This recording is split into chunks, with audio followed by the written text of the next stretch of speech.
کسی پرانے دکھ کی بات چھیڑیں تو ان باتوں میں وہ دکھ تازہ ہو جائے گا، کسی خوشی کا تذکرہ کریں تو چہرے پہ مسرت پھیل جائے گی، دکھ زیادہ ہو جائیں بات مدینے کی چھیڑ دیں، دکھ دور ہوں گے کہ نہیں ہوں گے۔ حضرت شیخ شبلی علیہ رحمہ بہت بڑے بزرگ گزرے ہیں،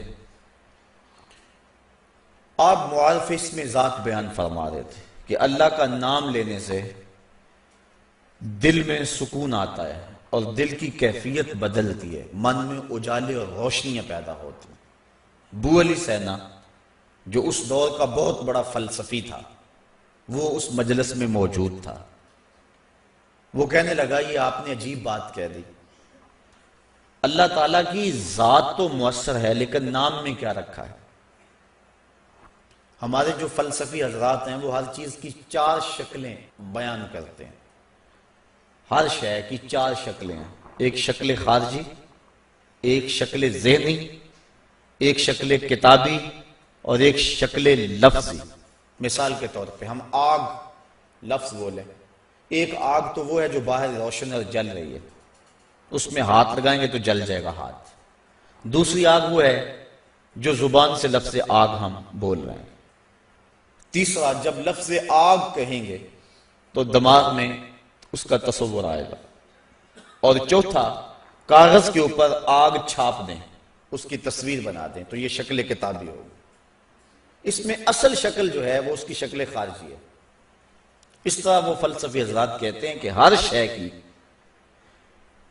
4 شکلیں ہیں، حقیقی شکل شکل خارجی ہی ہوتی ہے۔ آگ کہنے سے ہونٹ نہیں جلیں گے، کاغذ پہ آگ کی تصویر چھاپ دیں تو اس سے کاغذ جل نہیں جائے گا، آگ کا تصور کرنے سے ذہن جلے گا نہیں، لیکن وہ جو خارج میں آگ موجود ہے اس میں ہاتھ لگائیں گے، اس کے قریب جائیں گے تو ہاتھ بھی جلے گا اور آپ کو تپش اور حدت کا احساس بھی ہوگا۔ تو وہ خارجی جو اس کی صورت ہے وہی اس کی صورت اصلی ہے، باقی اعتباری صورت ہے۔ تو وہ کہتے ہیں اللہ کی ذات تو مؤثر ہے لیکن نام کہنے سے، نام لینے سے کیا ہوگا؟ تو حضرت شیخ شبلی علیہ رحمہ نے بو علی سینا کو سمجھایا کہ نہیں میاں، نام میں بھی اثر ہوتا ہے، نام میں بھی تاثیر ہوتی ہے۔ وہ کہنے لگا نہیں، مؤثر تو صرف صورت خارجی ہوتی ہے، لہذا میں اس بات کو تسلیم کرنے کو تیار نہیں ہوں۔ ضد میں آ گیا، میں نے عرض کر دیا کہ بزرگوں کا ایک اپنا طریقہ ہوتا ہے۔ تو حضرت شیخ شبلی تھوڑا سا غصے میں آ گئے اور فرمانے لگے بو علی سینا میں تیرے سے کیا بات کروں، تو گدھا ہے۔ اس کے سرخیاں آ گئی چہرے پہ، غصے سے لال پیلا ہو گیا، مجھے گدھا کہا بھری مجلس میں، اتنا بڑا فلسفے کا امام، زمانہ میرے نام کا معترف، اتنی کتابیں میں نے لکھی۔ تو حضرت شیخ شبلی مسکرا پڑے، فرمانے لگے دیکھا نا گدھے کے نام سے تیرے چہرے کا رنگ بدل گیا۔ تو کہا جب گدھے کے نام میں اتنا اثر ہے کہ تیرے چہرے کا رنگ بدل سکتا ہے تو کیا اللہ کا نام لینے سے دل کا رنگ نہیں بدل سکتا؟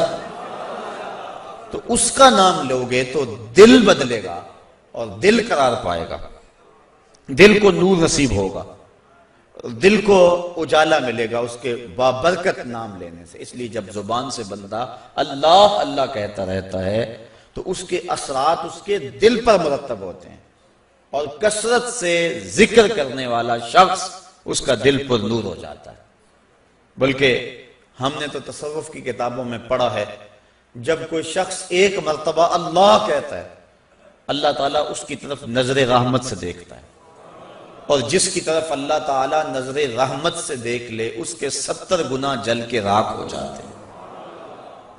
اور جس نے اٹھتے بیٹھتے چلتے پھرتے وظیفہ یہی رکھا، پھر اس کے من میں کتنے اجالے اتریں گے، کتنی روشنیاں اس کو نصیب ہوں گی۔ تو کہا یا ایھا الذین آمنوا اذکروا اللہ ذکرا کثیرا، اے ایمان والو اپنے رب کا کثرت سے ذکر کرو۔ اور میرے اور آپ کے آقا و مولا حضور نبی رحمت صلی اللہ علیہ وآلہ وسلم نے ارشاد فرمایا اللہ کا ذکر اس انداز سے کرو کہ لوگ تمہیں مجنون کہیں یہ تو پاگل ہو گیا۔ بلکہ ایک روایت امام طبرانی نے بیان فرمائی ہے کہ اللہ کا ذکر اس طرح کرو کہ منافق تمہیں تانا دیں کہ ریاکاری کر رہے ہو۔ اس انداز کے ساتھ تم اس کا ذکر کرو۔ میرے حضور قبلہ عالم فرماتے ہیں اٹھ دی بیندی ٹر دی پھر دی ستے آنتے جاگ دی نام جھپ دی رو تے کھپ دی ویخ سر اس راگ دی نام جھپیاں قرب ملدا نام دی کر پوری سام شیشے وچ کستوری جے کر پھر ضرورت کاگ دی۔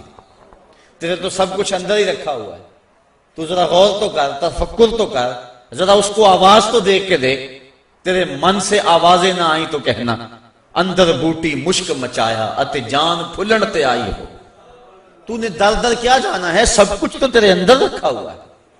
وہ کہتے ہیں ایک سنیارا تھا، بمبئی کا رہنے والا، یہاں ہمارے لاہور میں آ گیا، پرانے دور کی بات ہے۔ اس کے پاس بڑے قیمتی موتی تھے، اس نے کسی مجلس کے اندر اپنے موتی کھولے اور ایک موتی کہنے لگا یہ شب افروز ہے، رات کو چمکتا ہے۔ جب اس نے سامان سمیٹا اور اٹھ کے جانے لگا تو ایک چور بھی اس مجلس میں بیٹھا ہوا تھا، کہنے لگا حضرت کہاں کے ارادے ہیں؟ کہا بمبئی جا رہا ہوں۔ کہا حسن اتفاق، ارادے تو میرے بھی بمبئی کے ہیں، چلو اکٹھے چلتے ہیں۔ وہ جوہری سمجھ گیا کہ یہ اصل میرا ہم سفر نہیں ہے، اس کا دل اس موتی پہ آ گیا، لیکن وہ تھا بڑا سمجھدار، تو اس نے کہا آ جاؤ۔ سارا دن سفر میں رہے، جب رات کو سونے لگے تو اس نے اپنی قمیض یا واسکٹ وغیرہ اتار کے جو ہے وہ لٹکا دی کسی چیز کے ساتھ۔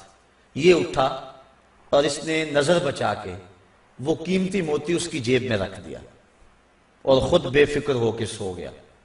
یہ چور اٹھا، اس کا سامان ٹولتا رہا، لیکن موتی نہیں ملنا تھا، نہ ملا۔ صبح یہ اٹھا اور نظر بچا کے اس کی جیب سے موتی نکال کے اپنی جیب میں رکھ لیا۔ ناشتے پہ بیٹھے کہنے لگا یار وہ تمہارے موتی کی رات کہیں چمک شمک نظر نہیں آئی؟ جیب میں ہاتھ ڈالا، کہا نہیں یار میرے پاس ہی تھا۔ بڑا حیران ہوا، میں نے تو جیب ٹٹولی ہے ساری رات۔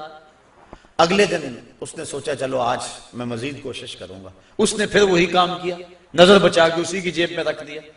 وہ ساری رات ڈھونڈتا رہا، موتی نہیں ملنا تھا، نہ ملا۔ صبح نظر بچا کے اس نے اپنی جیب میں رکھ لیا۔ صبح ناشتے پہ پھر بات چلی، یار وہ آپ کہتے تھے رات کو چمکتا، اس کی کچھ چمک شمک نظر نہیں آئی؟ کہا یار میری جیب میں ہی تھا۔ 2-4 دن ایسے گزرے۔ ایک دن اس نے عزم کر لیا کہ شاید وہ بغل میں رکھ لیتا ہے، منہ میں رکھ لیتا، کہاں رکھتا، آج تو اس کو میں بیدار بھی یہ ہو جائے تو میں پھر بھی یہ وہ موتی اس سے لے لینا۔ وہ اس کے پاس سے پلٹتا رہا، لیکن وہ مست ہے، اس کو پتا ہے موتی محفوظ جگہ پہ۔ اور صبح اٹھا، نظر بچا کے موتی اپنی جیب میں ڈال لیا۔ اس نے پھر بات کی، اس نے کہا کہ یار وہ میرے پاس ہی تھا۔ اس نے کہا میں آج سچی بات بتاؤں، میں تیرا ساتھی نہیں تھا، میں تو تھا چور، میں تو چور تھا، اس موتی کی غرض میں تیرے ساتھ ہو لیا تھا، لیکن آپ تو میرے بھی استاد نکلے۔ میں نے بڑی محنت کی، مجھے 3 دن ہو گئے موتی نہیں ملا، میں آپ کو استاد مانا، آپ مجھے بتائیں کہ موتی آپ رکھتے کہاں تھے؟ اس نے کہا میاں تو اوروں کی جیب میں ٹٹولتا رہا، کبھی اپنی جیب میں بھی تو ہاتھ ڈال دیا ہوتا، نہ مسجد وچ نہ مندر وچ، لب یار نو اپنے اندر وچ، سب کچھ تو تیرے اندر ہے، تو اوروں کی جیب میں ٹٹولتا رہا۔ سلطان وہ فرماتے ہیں نہ کر منت تو خواج خضر دی، تیرے اندر آب حیاتی ہو۔ اور کبھی فرماتے ہیں وچے ہی بیڑے وچے ہی چیڑے وچے ہی ونج مہانے ہو، 14 طبق دلے دے اندر تمبو وانگو تانے ہو۔ سب کچھ تو تیرے اندر ہے۔ اور اقبال کہتا ہے خود ہی کا نشیمن تیرے دل میں ہے، فلک جس طرح آنکھ کے تل میں ہے۔ یہ سب کچھ تو انسان کے اندر رکھا ہوا ہے، بس تھوڑی سی توجہ کرنے کی دیر ہے۔ دل کی تختی پہ اس کا نام لکھا ہوا ہے۔ میں نے اس نے عرض کیا تھا کہ اقبال نے کہا تھا حکیم نیٹشے کے بارے میں، قلب او مومن دماغش کافر است، اس کا دل مومن تھا، دماغ کافر، لیکن ہر شخص کا دل مومن ہوتا ہے۔ تو اس دل کی ایک ایک پرت پہ رب کا نام لکھا ہوا ہے۔ اور کافر کو کافر اس لیے کہتے ہیں کہ وہ اس حقیقت کو چھپا دیتا ہے۔ یہ جو کاشتکار زمین کو کھود کر اس کے اندر بیج رکھتا ہے نا، اس کو بھی عربی میں کافر کہتے ہیں، کاشتکار کو، بیج کو چھپانے والا۔ تو کافر کو کافر اس لیے کہتے ہیں کہ وہ حق کو چھپاتا ہے۔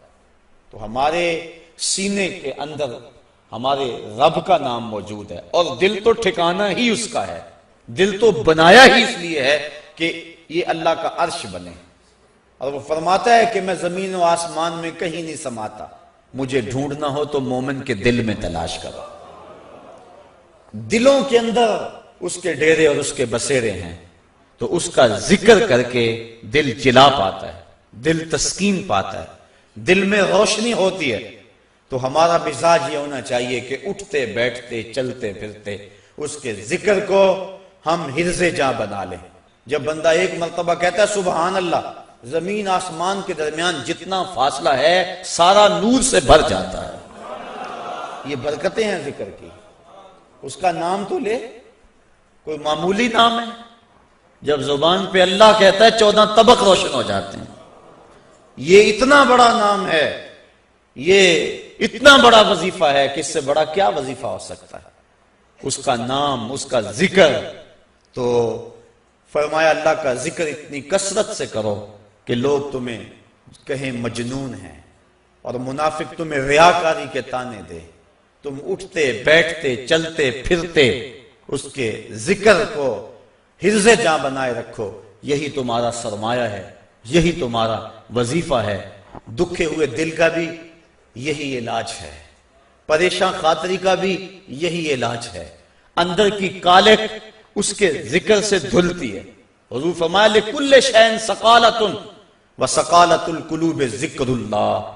ہر شے کا زنگ دور کرنے کے لیے کچھ نہ کچھ بنایا گیا۔